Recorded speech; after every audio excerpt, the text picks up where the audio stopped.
અહીં પહેલા એક મઢી હતી, જેમાં મહાત્મા શંકરગીરીજી નિવાસ કરતા હતા.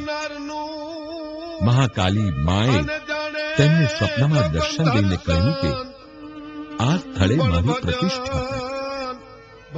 શંકરગીરીજીએ માની આજ્ઞાનું પાલન કરીને માની પ્રતિષ્ઠા કરી સુંદર મંદિરો બંધાવ્યા.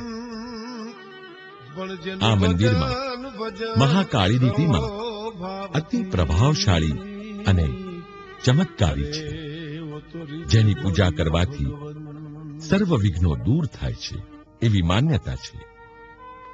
અહીં ખોડિયાર માનું એક મંદિર અને અન્ય નાના નાના મંદિરો છે.